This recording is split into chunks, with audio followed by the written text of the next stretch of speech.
Welcome back.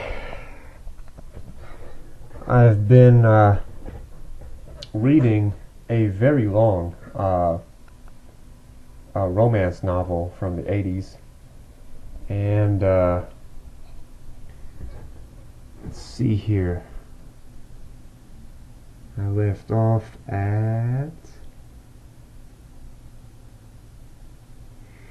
sometimes in school. He said, his hand stroking. Sometimes in school I couldn't take my eyes off you.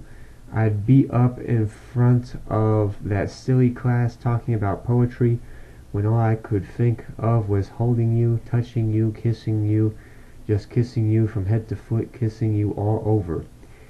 His hand moved downward. Ah, so beautiful. It would be so beautiful. He tugged at the snap of her jeans, and Lauren pulled away. Mr. Royer was smiling, his eyes half closed. "Tell me what you're thinking." She was not going to think about anything, especially this, ever. He reached for her again. From the living room, she heard Peter sigh loudly. "I have to go," she said, pulled away, and left the hall. Peter seemed mobile. He stood up and rubbed his temples. Mr. Royer poured himself another glass of gin and leaned against the kitchen door drinking while he watched Lauren gather her things. At the door he shook Peter's hand. "I want you to know, I've never had such a splendid dinner," he said. He took Lauren's hand and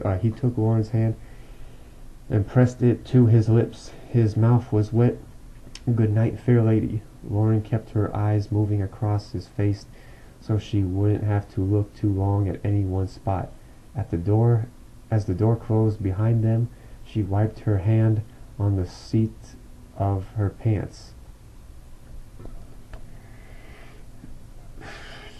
"Do you feel okay?" Peter asked as they drove away.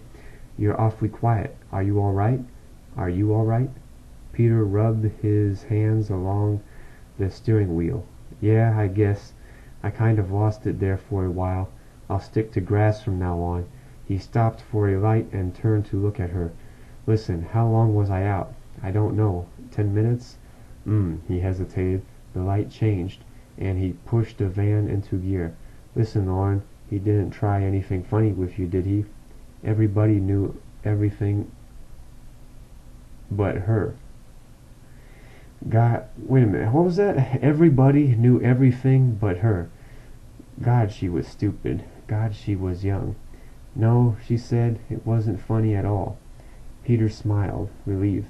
Lauren opened her mouth as if to speak again, then closed it. In the dim dashboard light, the bones of her face seemed more prominent. Peter speeded up, and they drove on in silence. It was very late. There was no traffic ahead, only the empty street and unbroken chain of green lights. The radio station played Jimi Hendrix doing the Star-Spangled Banner and signed off for the night. Wow, so that was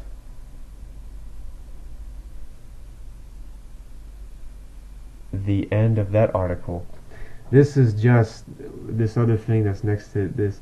This is just something else from a different article or story and stuff.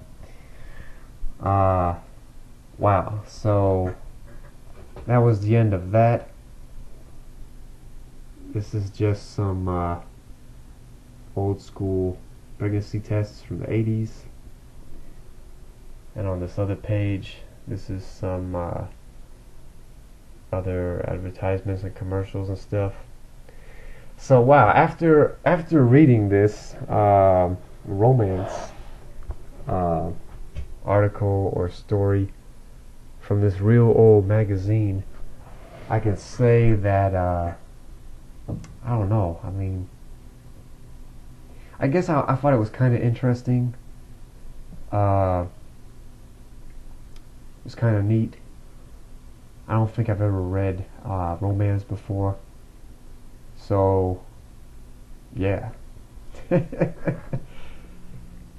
This was a romance story or article from the very early 1980s.